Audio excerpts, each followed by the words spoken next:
Zitkala-Sa, the Lost Bird. An Ojibwe woman, 1908. She was an infant survivor of the Wounded Knee Massacre. When she was found 4 days later under the body of her mother, she was barely alive. A general adopted her, but she never fit in. The Euro-American society treated her like a savage. Zitkala tried to return to her tribe as an adult, but her Ojibwe community wouldn't accept her because she'd been brought up by white people. Her life epitomized the cultural dislocation experienced by many Indigenous children. Gertrude Three Finger, a Cheyenne girl proudly posed for photograph circa 1900. She wears a fringed and painted hide dress trimmed with elk teeth and a bead-embroidered leather belt and boot moccasins. The appellation Three Finger does not necessarily reflect a physical attribute or deformity. It can easily be an attribute of a particular skill or method that is out of the ordinary, such as using nimble 3 fingers to do something that normally requires 4 or 5 fingers to do. Hattie Tom, a young Chiricahua Apache girl. She was a prisoner from birth and died of smallpox in 1901. These pictures were photographed at the U.S. Indian Congress of the Trans-Mississippi and International Exposition in Omaha, 1898, when Hattie was 13 years old. This Indian Congress was the last large gathering of Native Americans. At this time, their numbers had dwindled, and they were on reservations. The expression on her face is at once beautiful and profoundly sad, reflecting the grief of a vanishing way of life. It's great to see a really old photo with a smile, let alone one showing teeth. This photo of a young Kiowa tribe girl was taken by George W. Bretz in 1894. Data records show her name is O-o-dee, although her blanket indicates O-o-bee. Portrait photos from over a century ago rarely show people smiling, but this photo is an exception. The girl's gorgeous smile lights up her face and also suggests a sense of ease in front of the camera. This positive expression contrasts with many stoic portraits of the era, capturing a more personal human moment. A Taos Pueblo woman warrior bride in New Mexico, circa 1914. Her name is Albida, firstly published in Search of the Wild Indian by Tom Dreby. There she sits gracefully, wearing a fringed garment adorned with delicate beadwork. The lighting and backdrop create a subdued, dramatic atmosphere that highlights her calm, introspective gaze. Rather than smiling, her expression appears reflective, suggesting both quiet dignity and a subtle sense of resolve. This 1980 picture of 2 Native American teen girls was taken in Oklahoma around the Lawton area. They wear elaborately beaded and fringed garments, with hair falls in long, straight tresses. There was a U.S. flag on the girl's lap. The stars on a dark field motif was common among Comanche pictures. People would use it as a pinafore. Their hairstyles and craftsmanship reflect cultural pride during a time of modern resurgence. This picture is a woman from the Umatilla tribe in northwestern Oregon, known as Eat No Meat. She wears a beaded leather belt with a beaded side drop, and she has a cornhusk bag with geometric design and a quirt made of elk horn. The name Eat No Meat is probably a translation of her Indian name. Many people mistaken her as Elvis Presley's great-great-great-grandmother and added princess after her name, but that was wrong. This 1900 photo captures a young Native American woman dressed in traditional attire. She is wearing an elaborately decorated long dress. Her clothing and adornments suggest she may be from a Plains tribe. This image serves as a glimpse into a specific moment in U.S. history, revealing the traditions and unique identity of this young woman. Isabel Perico Njidi, Chiricahua Apache prisoner of war, Fort Sill, Oklahoma. She was the daughter of Perico and Bianetta Tzadadilt. and the wife of the Mescalero Apache man known as Clarence O-o-dee. She was captured during a time of intense conflicts and complex interactions between indigenous peoples. This photograph allows us to glimpse not only Isabel herself, but also the broader context of her capture and the confinement she faced. This photograph, named Moonbeam, probably shows Nora Barada Murphy from White Cloud, Kansas, who was a member of the Iowa tribe of Kansas, Nebraska. Her expression is warm and smiling, which is somewhat unusual for photographs of this era. The clothing shows beautiful craftsmanship with detailed embroidery and design work. The photograph captures both the cultural heritage and personal charm of its subject. Marcia Pascal emerged in the 1880s as a notable figure with a mixed heritage. She was daughter of George W. Pascal, a well-known officer in the United States Army. Her father, George, served as a lieutenant colonel in the 2nd Texas Cavalry, was half Cherokee from his mother, who was the daughter of Chief John Ridge. Marcia stood out during a time marked by intense social, political, and cultural changes in the United States. In this image, we have a portrait of a woman from the Spokane tribe, captured in 1897 by photographer Frank LaRoche. She is seated, wearing a blanket around her shoulders, wearing bead and shell necklace and large shell earrings. It displays details of her life and the cultural environment she lived in. The photograph features a girl from the Taos Pueblo tribe, portrayed in the 1880s. The image aims to provide an authentic perspective on the woman's life and culture, giving viewers a deeper understanding of her appearance, clothing, and facial expression within her community setting. Margaret Wilson Frank, a Tsawwatai-Nuk First Nations girl of the Kwa-Kwa-Kaiwok people, Northwest Coast, 1914.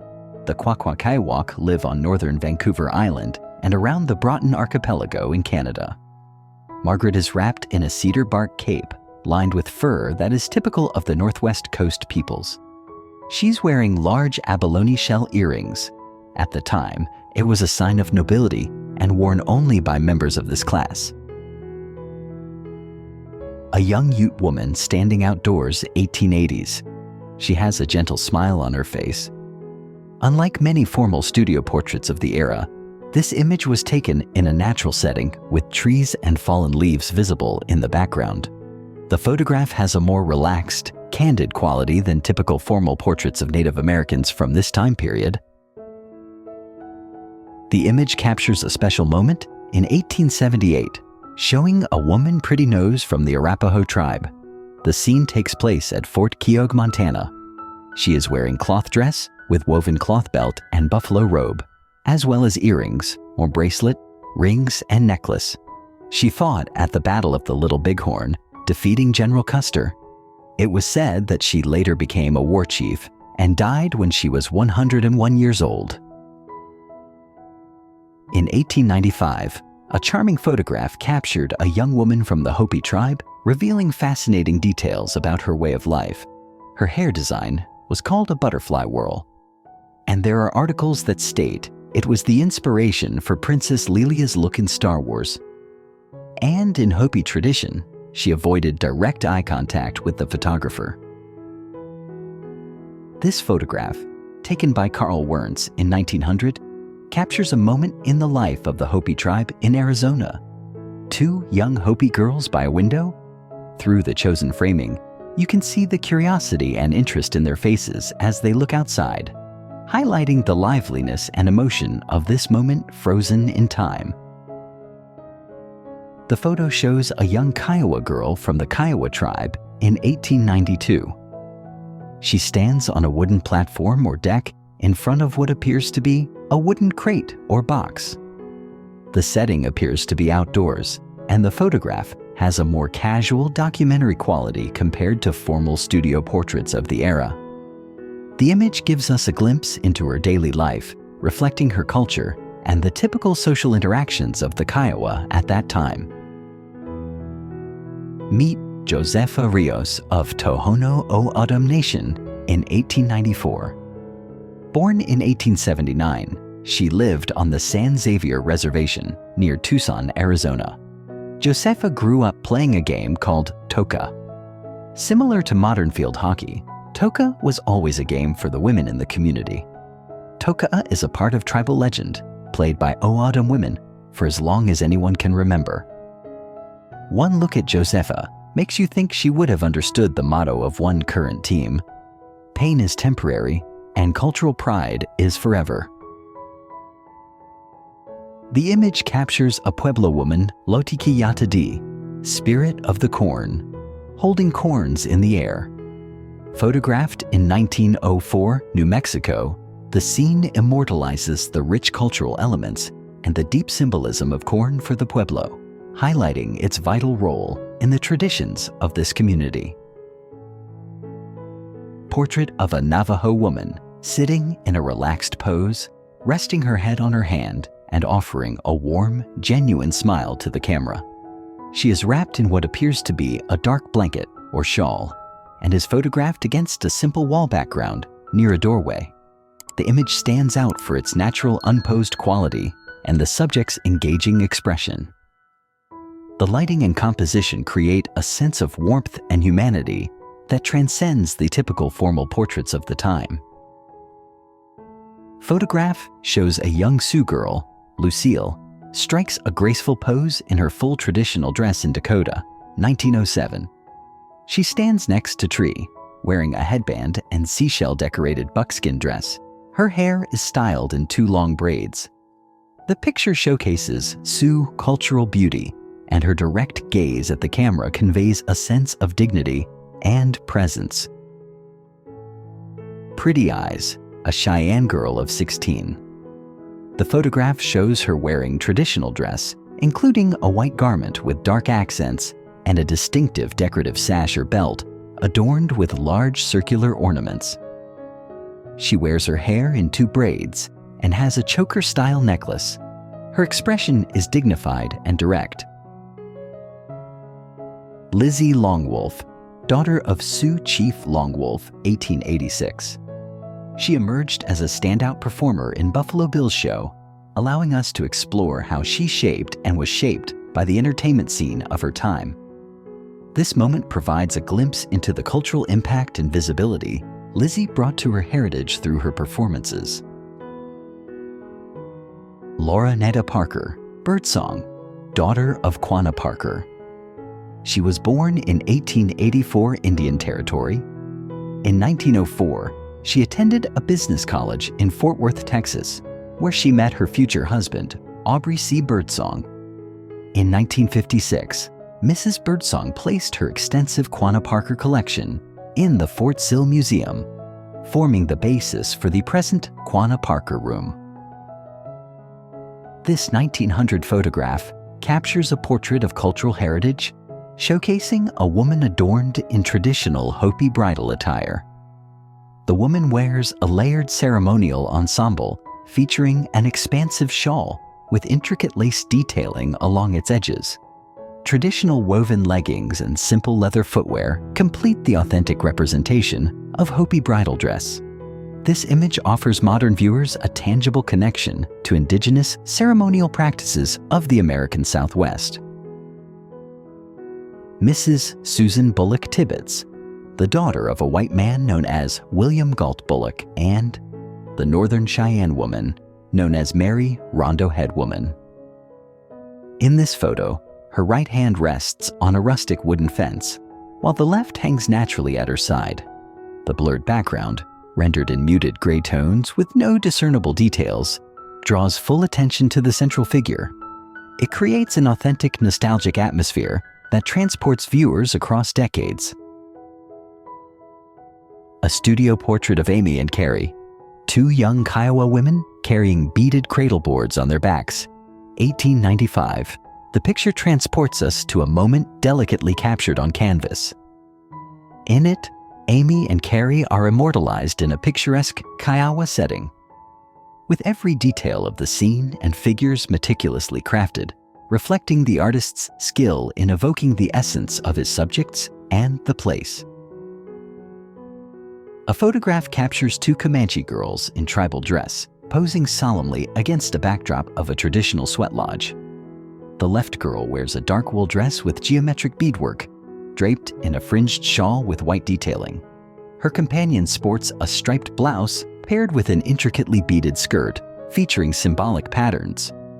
Their direct gazes and traditional adornments offer rare insight into Comanche life during a transformative period of American history. The picture captures Goldie Jamison Conklin, a Seneca of the Heron Clan from the Allegheny Reservation in western New York. Goldie's Seneca name was Awe-Au, which means pretty flower. In this picture, she is wearing a beaded bag, presumably of her own manufacture. For some undetermined period of time, she worked as a model for the Cattaraugus Cutlery Company of Little Valley, New York, as some of the postcards are advertisements for the company's line of Indian brand knives. This is Julie Nelson, Indian Princess Buffalo Bill's Wild West, circa 1890. Depicted in her traditional Native American outfit, she is daughter of the famed John Y. Nelson and his Sioux wife. This evocative image serves as both artistic composition and cultural artifact, preserving details of tribal adornment while reflecting the intersection of Native traditions and American popular entertainment during the frontier era. Elsie Vance Chestuah was born in 1873. Her Indian name was Chestuan. Elsie was sent to the Carlisle Indian Industrial School. On the 4th of November 1886, when she was 13 years old, she was enrolled as Elsie Vance. Carlisle and other schools like this have been a contentious issue with the Native Americans. Many children were forced to leave their families at very young age, and they were forced to change their Indian names and give up their cultures, languages, and religion. Catherine was born at the turn of the century, circa 1800, in a small village in Cherokee Indian Territory, Alabama. As a young girl of about 17, she attended the Brainerd Missionary School. In only 3 months, she learned to read the Bible in the English language. Then she became a tutor to younger students in the school, and later accepted a position as a teacher at a school for Native Americans established at Creek Path. But sadly, she died of tuberculosis at only 23 years of age. This photograph from 1900 features Alice, an Indigenous woman in elaborate traditional attire. Her specific tribe is uncertain, maybe Cayuse, Walla Walla, or Umatilla. She wears a plaid-patterned shawl in varying shades of gray, with multiple strands of beaded necklaces layer across the chest, and a wide ceremonial belt at the waist. She also wears a pair of dramatic circular earrings. The image exudes ceremonial dignity, preserving cultural heritage through carefully crafted element of this traditional ensemble. A Nez Perce woman named Elizabeth Penny stands next to an ornate sofa posing for photograph in Camas Prairie, Idaho, circa 1899. She is wearing a long-belted tunic trimmed in ribbon, earrings, and a medallion. A decorated bag hangs on the back of the sofa near her hand. Anna Cask Cash, a Cayuse tribewoman in 1900. The Cayuse people, originally residing in present-day northeastern Oregon and southeastern Washington, they lived adjacent to territory occupied by the Nez Perce and had close associations with them. Like the Plains tribes, the Cayuse placed a high premium on warfare and were skilled horsemen. Today, they share a reservation and government in northeastern Oregon with the Umatilla and the Walla Walla tribes as part of the Confederated Tribes of the Umatilla Indian Reservation. Lodiki Ya-Ta-Dee, a Laguna Pueblo girl, New Mexico, circa 1905. She was the daughter of the chief of Laguna Pueblo. She was photographed wearing traditional Kauai attire, adorned with a belt and beaded necklaces. Her clothing and accessories highlight the rich cultural traditions of the tribe. In this photograph from the early 1900s, we see Carlota Chiwiwi and her daughters Maria and Felicita Tura. all members of the Isleta Pueblo community. A seated woman wears a checkered shawl over her long-sleeved blouse and full skirt. Her hands hover purposefully over a Royal brand typewriter. In the middle stands a woman with quiet dignity. To the right, another woman anchors, carries a child on her back.